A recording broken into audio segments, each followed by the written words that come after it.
Alors, un autre élément visible sur cet écran-là d'enregistrement, donc on est toujours en vidéo, là je suis en une fois au niveau de l'objectif. Vous voyez qu'ici en haut à gauche, on a un petit bonhomme qui sprint, d'accord? On va pouvoir l'activer et là, on passe dans un mode qui s'appelle Action Mode. En gros, ça va être une stabilisation renforcée. On va voir cet élément-là plus loin dans l'information en détail évidemment, mais en gros, comprenez que dans ce cas-là, vous allez pouvoir, vous, par exemple, suivre l'action soit à main levée, soit avec un gimbal et avoir ou vous permettre d'avoir certains mouvements je dirais parasite de la caméra, et dans ce cas-ci l'iPhone va faire un très très bon travail de stabilisation. Alors vous voyez qu'on passe en 2,8K et on peut aller jusqu'à de la 60 images par seconde, d'accord? Alors pourquoi est-ce qu'on passe en 2,8K et qu'on n'a plus accès à notre 4K, mais soit de l'HD soit de la 4K? Eh bien on n'a plus accès à la 4K parce que la 2.8K, en fait, cette stabilisation va être une stabilisation digitale. Donc en gros, imaginez que vous bougez beaucoup, ben lui, il va capturer réellement son capteur en 4K, et au milieu de ce 4K, il va aller chercher des images qui sont comprises dans ce 4K pour vous fournir de la 2.8K stabilisée. Et vous allez voir que c'est très impressionnant. Alors ça peut paraître un petit peu compliqué de comprendre ce 2,8K pour ceux qui débutent véritablement la vidéo, mais imaginez-vous que la 4K est très très grande, d'accord? Et là, vous lui dites, attention, ça va bouger. La caméra va bouger. L'iPhone va bouger pendant la capture. Donc, dans ce cas-là, il va dire, OK, moi, je vais travailler dans une énorme image 4K, mais je vais te délivrer à toi une image de 2.8K, donc inférieure. Et du coup, ce qu'il fait, son travail sur le plan informatique, c'est ce que le processeur va faire, il va aller chercher cette image 2.8K dans l'énorme image 4K. Et ce qui lui permet justement du coup de produire une image excessivement bien stabilisée parce qu'il aura abaissé sa taille et au niveau de sa taille, il aura donc traité, je dirais, un nouveau canevas de 2.8K dans lequel il va aller se balader dans votre 4K. Donc en gros, il utilise bien son capteur 4K pour produire une image ultra stabilisée en 2.8K. Ok, donc on va voir cette fonctionnalité-là de toute façon en détail un peu plus loin. Alors, vous le voyez aussi, juste à côté, vous avez le petit onglet flash, le petit bouton flash. Du coup, là, il va lancer la lampe, je dirais, pour faire une espèce d'éclairage d'appoint. C'est évidemment pas ce que je recommande. On va voir d'autres solutions à d'autres moments, mais c'est vraiment, je dirais, une petite solution d'appoint. Alors, un autre élément aussi, c'est que quand on va faire un mouvement comme ça vers le haut, on va accéder à 3 paramètres. À nouveau, celui du flash, un petit raccourci au niveau du flash, qui peut être soit flash désactivé, activé ou automatique. D'accord? Là, dans ce cas-ci, on va le garder off. Et on va avoir aussi le raccourci vers le Action Mode. Ok? Donc, soit désactivé, soit activé. D'accord, plutôt que d'aller le chercher ici. Et puis rappelez-vous tout à l'heure quand j'ai enfoncé le doigt pendant quelques secondes sur l'écran, et en fait on a aussi ici cet outil de compensation d'exposition, exactement le même qu'on va retrouver sur nos boîtiers photo, avec ce petit plus / moins. C'est exactement la même chose. En gros, on va pouvoir là du coup régler l'exposition. Ok, c'est une compensation d'exposition. En gros, ça revient à dire que ça peut être intéressant parce que du coup, on garde. Ok, c'est une solution parce que dans ce cas-ci, on garde le look qu'on veut en termes d'exposition, bien qu'on soit limité. On ne peut pas aller aussi loin que quand on appuie sur l'écran, comme on l'a fait tout à l'heure. On peut aller beaucoup plus loin dans la compensation d'exposition. Mais rappelez-vous, je vous ai parlé des limitations qu'on avait quand on fait ça. C'est que dans ce cas-là, on va verrouiller et l'exposition et aussi l'autofocus. Donc ça veut dire que je mettrai ça en image évidemment au travers d'exemples, mais en gros, on va pouvoir sélectionner une exposition, dire ok, là ça me plaît en termes d'exposition, mais malheureusement dans ce cas-là, il va verrouiller aussi l'autofocus. Ça veut dire que si notre sujet se déplace à ce moment-là, et c'est ce qu'on va mettre en image juste après, dans ce cas-là, la personne va être floue. C'est pas ça qu'on veut. Par contre, cet outil-là est très intéressant parce que lui, du coup, nous permet de compenser l'exposition dans une certaine mesure. Hein. Malheureusement, on ne peut pas aller aussi loin qu'on le souhaiterait probablement, mais dans une certaine mesure, ok, on peut modifier l'exposition. Et là, dans ce cas-ci, si j'enregistre, en réalité, il va continuer de garder son autofocus. Vous voyez que quand j'amène ma main, il se passe quelque chose, même si c'est très foncé, il continue de préserver son autofocus. Donc en gros, cette fonctionnalité-là à laquelle on peut avoir accès en faisant simplement un mouvement vers le haut, permet de compenser son calcul d'exposition à lui, qui est bien souvent plutôt... Enfin, il est très efficace, mais il a des limitations. C'est-à-dire qu'il va toujours vouloir faire une image correct globalement, mais il ne comprend pas ce qu'on est occupé de shooter. Et en l'occurrence, ce que je suis occupé de shooter là, c'est mon fond d'écran qui n'a pas l'air de ça, qui n'a absolument pas cette tête-là.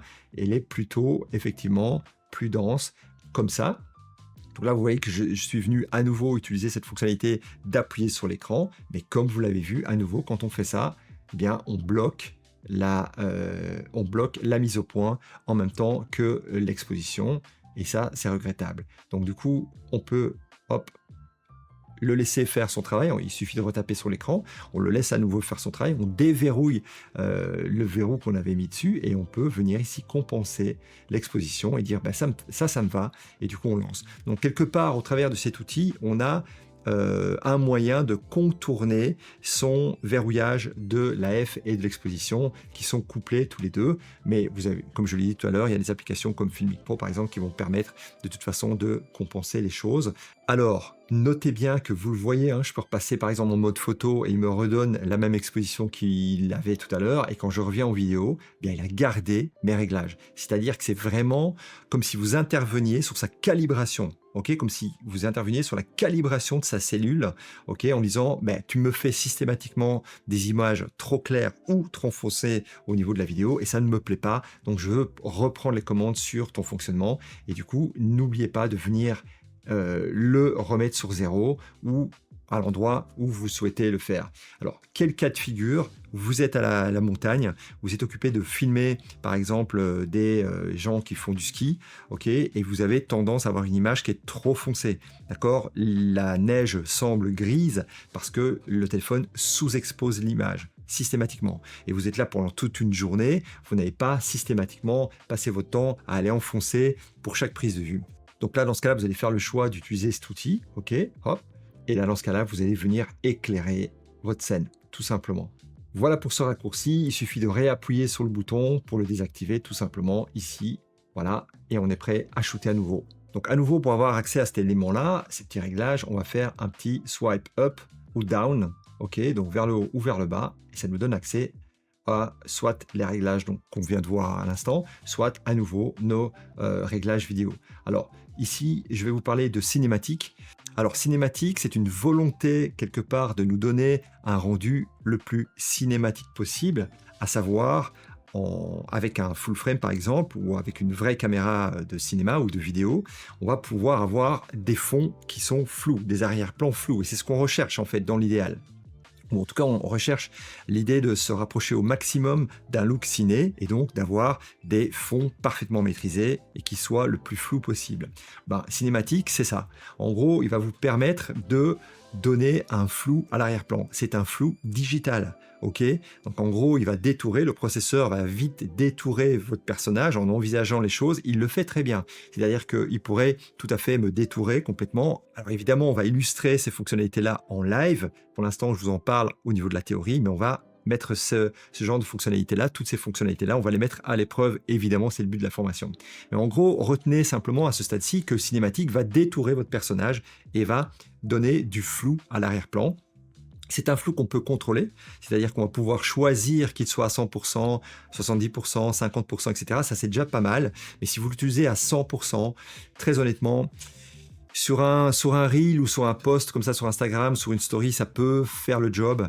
Mais si vous voulez produire des images pour une commande professionnelle, vous allez voir qu'il y a quand même des limitations parce que quand on fait vraiment très attention à la bordure de votre sujet, on va voir que ça fonctionne pas toujours très bien. Et puis par moment aussi, il peut ne pas interpréter un élément. Imaginez-vous que le cadre s'arrête ici, puis tout d'un coup, moi j'ai un objet, je le passe ici à la main. Dans certains cas, il pourrait envisager que cette main-là ne fait pas partie du sujet, ok, parce que le cadrage s'arrête ici. Donc il voit mon visage, il voit mes épaules, mais il se rend pas compte à un moment donné que la main fait partie du même sujet, elle est sur le même plan. Donc elle aussi devrait être nette et à un moment donné il va la flouter. Alors ce sont des cas particuliers évidemment, mais là dans ce cas-ci votre shoot il est cuit.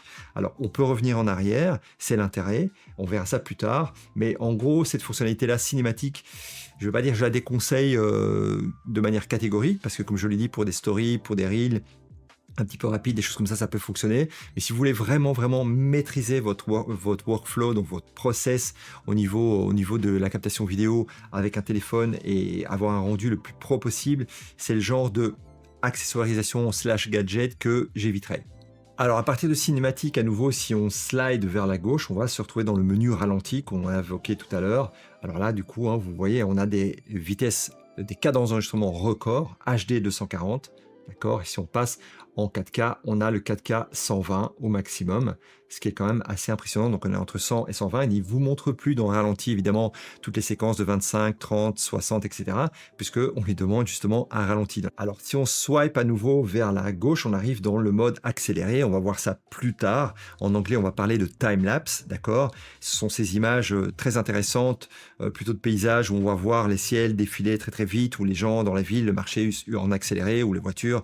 Vous allez pouvoir filmer des séquences très longues, ok, des instants, par exemple, ou une séquence qui peut avoir duré plusieurs minutes, voire plusieurs dizaines de minutes, d'accord, avec quelque part une vision accélérée de la situation, et c'est pour ça qu'on va voir les ciels défiler à toute vitesse ou par exemple un soleil se coucher. C'est ce qui va se passer dans le mode accéléré qu'on appelle donc time-lapse en anglais.